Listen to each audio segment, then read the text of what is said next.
Hey, I'm Tim, and today we're diving into one of the coolest demos I've played in a long time. This is Cloudheim, a hack and slash RPG with survival elements, crafting, and honestly one of the coolest and most unique home bases I've ever seen in a game. So if you're a big fan of games like Fable or maybe even Spyro, it has little Spyro elements, you know what I'm saying?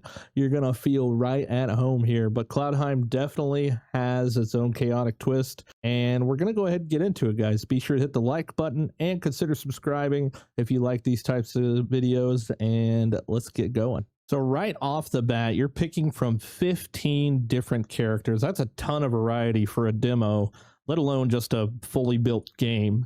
Each one lets you lean into different combat roles, whether you want to slice things up with a sword. There's also some daggers and a hammer if you want to smash enemies up with some heavy weapons, and there's kind of a shield support role build as well. I personally went for the guy with the sword, and turns out he can hold two swords, I learned a little bit later on. So yeah, let me know which one of these you would pick if you were playing this game. So once you finish slashing your way through the tutorial, Cloudheim throws you a curveball. Your home base is on the back of a giant flying turtle. Yes, you heard that right. You're basically building your entire village on turtleback. At first, I thought it was kind of strange because I'm like, how does this tie into this whole hack and slash thing?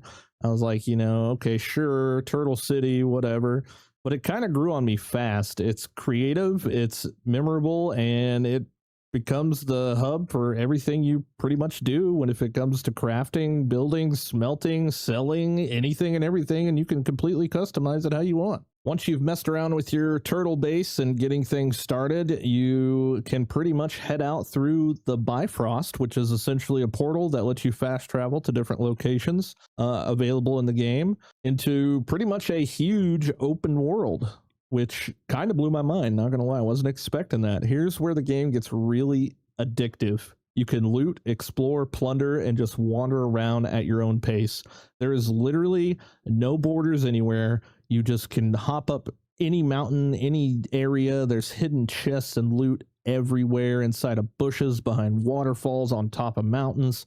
There's puzzles and things that you have to do to open certain chests, and the reward that you get from opening the chests, like, it's super cool. I like it a lot. The crafting and upgrading systems are a little bit strange in Cloudheim, and it's not your standard menu click system. This is like a physical interactive crafting thing. You literally take your ore and you throw it into the smelter and watch it just spit out bars. And then you chuck those bars into the forge, and when you've got 3 of the right type, boom, out comes a weapon. It's actually pretty satisfying loop, I'm not going to lie. And it's not just swords. You can craft hammers and shields and daggers all in the same kind of way. And you can also place down shrines that actually give you cool bonuses and stuff as well while you're out there fighting, hacking, and slashing. Pretty neat. I kind of felt like Gordon Ramsay, but instead of cooking scallops, I was just like cooking swords over and over again, and it was pretty satisfying. I literally spent hours in this demo just aimlessly wandering, looting everything I could get my hands on, and for me, nothing beats seeing your inventory slowly turn into a dragon's horde of junk. It scratches that same itch like Diablo or Skyrim, where every single item feels like it might be useful at some point later. Literally a hoarder's dream. Next, I went back to Turtle HQ, as we'll call it. I unlocked a cleansing pool, which was pretty neat. It lets you purify copper ore and all kinds of other different kinds of corrupted ore that you might find while you're out hacking and slashing. And you turn it into more or less a smeltable ore, and you go and you throw that in the forge and throw that in the smelter, and bada boom, you end up with some pretty sick weapons. I got like an ice sword and a freaking fire sword, and they are so cool. And honestly, like, as far as like world progression goes, like, it doesn't stop there. This map that you've seen me wandering around is just the first one, and currently I saw like 6 unlockable areas when I was flipping through the Bifrost. And essentially how you unlock them is you randomly find these world stars, and I feel like this is why I kind of mentioned in the beginning that it has kind of a Spyro vibe, because I'm pretty sure you couldn't progress further in games like that I even think like God, really throwing it back to like Earthworm Jim status. I think you had to have, or you know what, even more simpler, Super Mario 64. You had to have enough stars and enough keys to unlock certain doors, and that's essentially where this kind of where I kind of feel like this comes from. These world stars, like once you get 15 of them, you can unlock the next area to go explore, which is an entire new world, entire new island, and everything. I think that's super, super cool. For me personally, Cloudheim is shaping up to be a really strong mix of hack and slash combat, survival crafting, and creative world design.